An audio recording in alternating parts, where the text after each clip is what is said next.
Har yanzu dai wasu daga cikin al'ummar jamhuriyar Nijar na ci gaba da bayyana ra'ayoyinsu kan canza taken ƙasa da shugabannin ƙasar suka yi. Kamar yadda za ku gani a nan gaba, mutane da dama na yaba wa shugabannin dangane da canza wannan taken ƙasa, inda suka ce hakan ma nuni ne ga Turawa cewa sun fara canza al'amura tattare da su.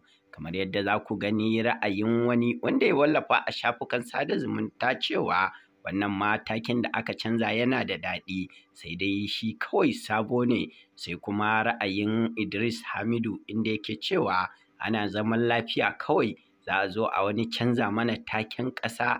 Sai kuma ra'ayin Maniru inda ya ce gaskiya idan ana maganar daɗin rairawa na da ya fi daɗi, duk da yake ba mu san fassarar su da Hausa ba duka, amma kamar na yanzu ya fi zama na ɗan zamani.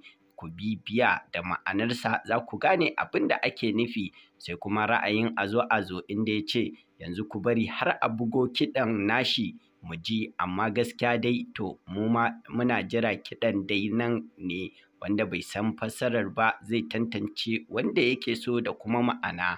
Sai kuma ra'ayin Amiru Nasiru Attijani wanda ya ce ni dai kam na ce tsohon na da ya fi na daɗi, gaskiya ya fi na yanzu daɗi.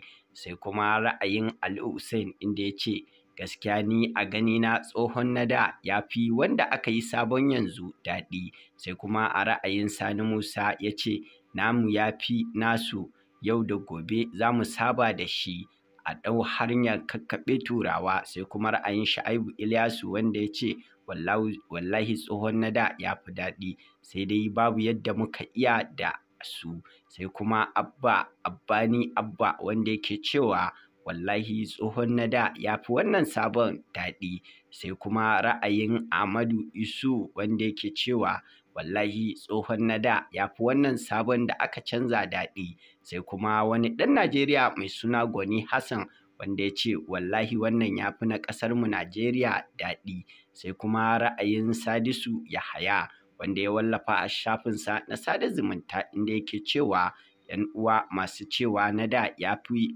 ba kiɗan za ku yi la'akari da shi ba, maganganun da suke a cikin su ne masu muhimmanci da ma'ana.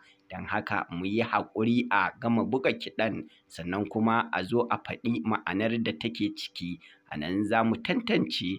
Da yawa dai daga cikin al'ummar jamhuriyar Nijar na ci gaba da jinjina wa shugabanni sakamakon yin namijin ƙoƙari wajen canza wannan taken da ƙasar Faransa ta ƙirƙirar wa jamhuriyar Nijar, inda ake ganin cewa wannan ma 'yar manuniya ce da take nuna cewa wannan mulki zai iya canza komai. A dai bi gwamnati da fatan alkhairi, sannan a ci gaba da yi wa ƙasa addu'ar nasara da samun ci gaba.